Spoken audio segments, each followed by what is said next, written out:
అధికార కూటమి తమ సూపర్ 6 పథకాలేమో సక్సెస్ అయ్యాయని చెప్తోంది. వైఎస్ఆర్సీపీ ఏమో అటర్ ఫ్లాప్ అంటోంది. అసలు మొత్తం మీద ఈ పథకాల అమలు కానీ ప్రజలు పై వీటి ఇంపాక్ట్ కానీ ఏ రకంగా ఉందంటారు? నమస్కారం అండి. మీకు అలాగే మన తెలుగుదేశం వైసీపీ ప్రతినిధులు ఈ కార్యక్రమంలో పాల్గొంటున్నారు. ఇప్పుడు తెలుగుదేశం నాయకత్వం కింద కూటమి ప్రభుత్వం అధికారంలోకి వచ్చి 1 సంవత్సరం దాటి 1 నెల 2 నెలలు అయింది. వెయిట్ చేద్దాం. It is too early. అది ఫెయిల్ అయిందా, సూపర్ సక్సెస్ అయిందా, పథకాల పట్ల ప్రజలు ఏమనుకుంటున్నారు అనే దానికి ఇప్పటికిప్పుడే మనం జడ్జిమెంట్ చేసే లేదంటే కామెంట్ చేయడం అనేది అది కరెక్ట్ గా అనిపించే పరిస్థితి కాదని నాకు అనిపిస్తోంది. అట్లాగే రెండో అంశం ఏంటంటే జగన్మోహన్ రెడ్డి గారిని మనం అభినందించాలి. సంవత్సరం లోపే ఆయన రైతుల గురించి మాట్లాడుతున్నాడు. ఈ ఎంతసేపు వ్యక్తిగత రాజకీయ కక్షలతో కూడినటువంటి అటువంటి రిటారికల్ కాకుండా ఇప్పుడు ఆయన రైతుల దగ్గరికి వెళ్ళి మిర్చి రైతులతో మాట్లాడాడు, టొబాకో రైతులతో మాట్లాడాడు, యూరియా గురించి మాట్లాడుతున్నాడు, టమాటా రైతులు మాట్లాడుతున్నారు. సో నేనేమంటున్నానంటే గతంలో చంద్రబాబు నాయుడు ప్రతిపక్ష నాయకుడిగా ఉన్నప్పుడు ఆయన్ని బయటికి వెళ్ళి తిరిగే పరిస్థితి లేకుండా చేశారు.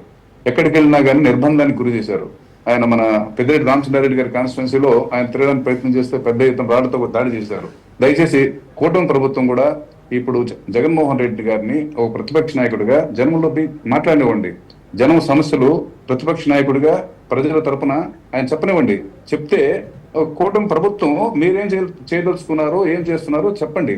ఆయన్ని ఎళ్ళనివ్వండి, మాట్లాడినివ్వండి. మాట్లాడే వాతావరణం ఇప్పుడున్న కూటమి ప్రభుత్వం గతంలో లాగా కాకుండా జగన్మోహన్ రెడ్డి ప్రతిపక్ష నాయకుడి హోదాలో తిరిగే అవకాశం స్వేచ్ఛ ఇస్తేనే ప్రజాస్వామ్యంలో సాధ్యమవుతుంది. ఇది ఒకటి.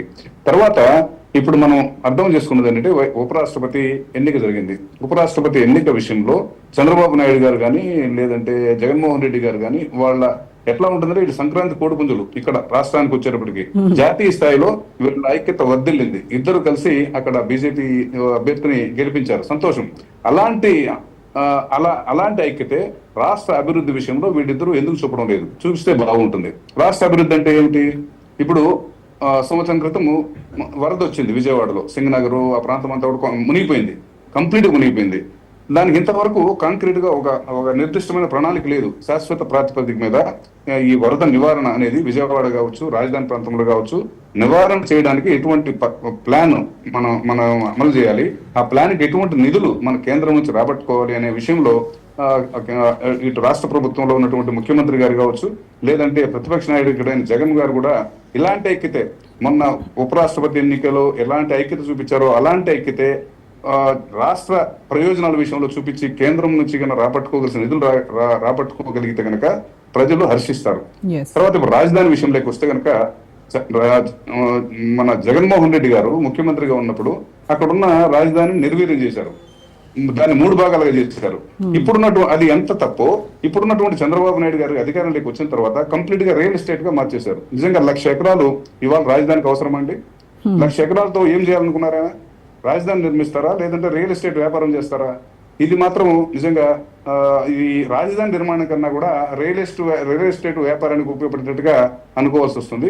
తర్వాత ఈ సంవత్సర కాలంలో కొన్ని ధోరణులు చూస్తే కనుక కూటమి ప్రభుత్వము రైట్ డైరెక్షన్ లో వెళ్ళడం లేదు అనేది అనిపిస్తా ఉంది. ఏమిటా సూచనలు అంటే మనకు కనిపిస్తున్నటువంటి అంశాలు ప్రధానంగా మనకు కనిపిస్తున్నది ఏంటంటే మహిళల పైన జరుగుతున్నటువంటి లైంగిక దాడి కానీ లేదంటే అరాచకాలు కానీ పవన్ కళ్యాణ్ గారు కూటమి ప్రభుత్వం అధికారానికి వచ్చిన తక్కువ కాలంలోనే పిఠాపురంలో అక్కడ మహిళల మీద జరుగుతున్నటువంటి ఈవ్టీజింగ్ కావచ్చు, అట్రాసిటీస్ కావచ్చు, తను కంప్లైంట్ చేస్తే అధికారులు కూడా ఎస్పీ స్థాయి అధికారులు కూడా స్పందించట్లేదని ఆయన ఆ రోజుల్లో ఉప ముఖ్యమంత్రి హోదాలో చెప్పడం జరిగింది.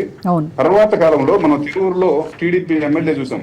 టీడీపీ ఎమ్మెల్యే అక్కడ ఉన్నటువంటి మహిళ, ఆమె పాపం గవర్నమెంట్ ఉద్యోగి, వాళ్ళ భర్త తెలుగుదేశం నాయకుడు సర్పంచ్, ఆమెను వేధింపులకు గురి చేస్తే ఆమె ఆత్మహత్య ప్రయత్నం చేసుకుంటే కార్యకర్తలంతా పోయి తెలుగుదేశం హెడ్ ఆఫీస్ పోయి ధర్నా చేశారు. అలాగే కాళహస్తిలో మనం చూసాం. ఈ కాళహస్తి అక్కడ ఉన్నటువంటి ఎమ్మెల్యే మహిళలపై జరుగుతున్న లైంగిక దాడులపై ఫోకస్ చేయాలంటారు. నెక్స్ట్ పాయింట్ ఫోకస్ కాదండి, నేనేమంటున్నానంటే ఇది సంవత్సర కాలంలో వస్తున్నటువంటి మహిళా ఎమ్మెల్యేల నుంచినే రక్షణ లేని పరిస్థితి కనిపిస్తుంది మహిళలకి. ఎమ్మెల్యేలు ఎవరైతే ప్రజలు ఎన్నుకున్నటువంటి శాసనసభ్యులు ఎవరైతే ఉన్నారో వాళ్ళు పార్టీ కార్యకర్తలు, జనం మామూలు జనం కాదు, వాళ్ళు పార్టీ కార్యకర్తలు కావచ్చు, అధికారంలో ఉన్నటువంటి అధికారులు కావచ్చు. అక్కడ ఒక శ్రీకాకుళంలో ఇక్కడ కాలేజ్ ప్రిన్సిపల్ ఆమెని అక్కడ ఎమ్మెల్యే వేధించడం జరిగింది. వీళ్ళు బయట వాళ్ళు కాదు. సో ఇది ఖచ్చితంగా రైట్ డైరెక్షన్ గా పరిపాలనకి, సుపరిపాలన, చంద్రబాబు నాయుడు గారు చెప్పే సుపరిపాలన అనే దానికి ఇది కరెక్ట్ కాదనేది అనిపిస్తుంది. తర్వాత రెండో అంశం ఏంటంటే మెడికల్ కాలేజీలు ఒక 6 ఏమో జగన్మోహన్ రెడ్డి గారు కాలేజీలు ప్రభుత్వం ఆధీనంలో స్థాపించడం జరిగింది. ఆ కాలేజీలని పీపీపీ మోడల్లో చేయడం అనేది ఎంత తప్పండి? వైద్య విద్య అనేది ఇవాళ పేద విద్యార్థులకి అందించాల్సినటువంటి ప్రభుత్వము ప్రైవేట్ కి అప్పచెప్తే ఏమవుతుంది? వాళ్ళు మేనేజ్మెంట్ కోటా కింద అమ్ముకునే పరిస్థితి వస్తుంది. ఇదే సంక్షేమం అంటే? ఖచ్చితంగా ఇది కాదు. ప్రభుత్వం అనేది ఆలోచించాలి ఇట్లాంటి నిర్ణయాలు.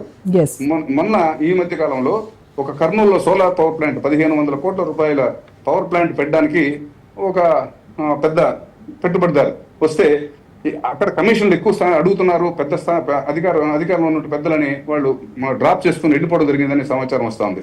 ఇది కరెక్ట్ కాదు. ఇప్పుడు అపోజిషన్ ని బ్లేమ్ చేసేసి ఈ సంవత్సరంలో మేము సాధించేస్తామని సంకల్పం వదుకోవడం తప్పు. సంవత్సరంలో ఏమీ చేయలేదు, ఘోరంగా ఫెయిల్ అయ్యారని చెప్పడం కూడా తప్పు.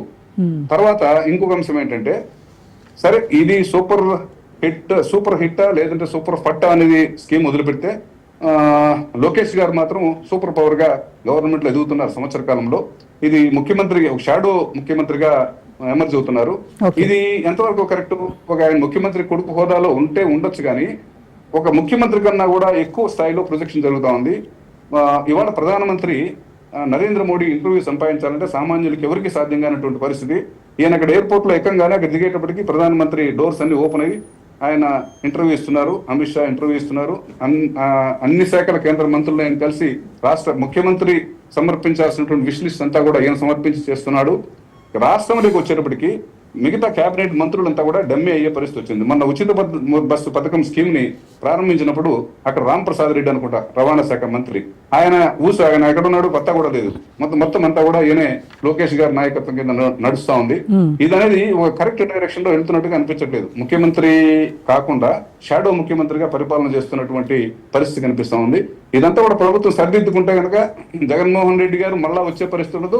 కూటమే 100 కాలాలు మళ్ళీ పరిపాలన. అలాగే నాగరాజ్ గారు, ఈ ప్రతిపక్ష హోదా అంశంపై మీ అభిప్రాయం ఏంటి? ప్రతిపక్ష హోదా అంశంపై, ఇది ప్రతిపక్ష హోదా ప్రజలు ఇచ్చేటువంటిది, ఇది నన్ను అడుగుతారేంటి అని ఇటువైపు చంద్రబాబు నాయుడు, ఇటు జగన్ ఏమో ప్రతిపక్ష హోదా అంశం కోర్టులో పెండింగ్ లో ఉంది, ప్రభుత్వం ఇంతవరకు కోర్టుకు సమాధానం చెప్పలేదు అని ఆయన అసెంబ్లీకి వెళ్తే ఇంకేంటి లాభం అని ఆయన ప్రశ్నిస్తున్నారు.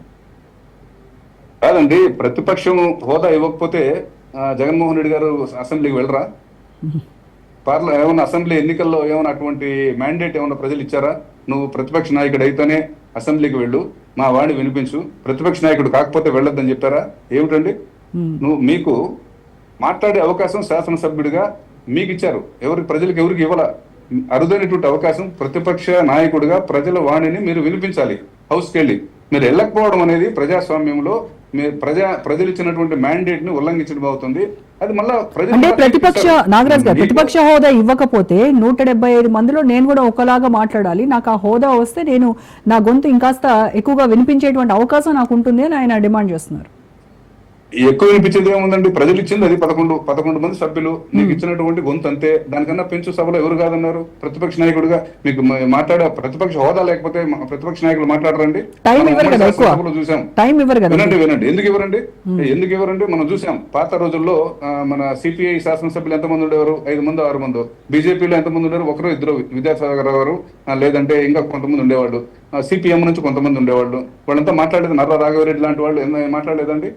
అది కాదండి, మనకుంటే సంఖ్యాబలాన్ని కాదు, సంఖ్యాబలం బల ప్రదర్శన పనికొస్తుంది తప్ప మీరు ప్రజా సమస్యల్ని ప్రతిబింబించడానికి మీరు చెప్పడానికి అయితే కనుక మీకు సంఖ్యాబలంతో సంబంధం లేదు. ప్రజలు ఇచ్చినటువంటి తీర్పు అది. ఆ తీర్పును మీరు గౌరవించి ప్రజలు ఇచ్చినటువంటి తీర్పును గౌరవించి వాళ్ళ ఆకాంక్షలకు అనుగుణంగా నెరవేరిస్తే రేపు చంద్రబాబు నాయుడుకి ఈ ఫిగర్ రావచ్చు, మీకు ఆ ఫిగర్ రావచ్చేమో. నేను వెళ్ళను అనడం తప్పండి.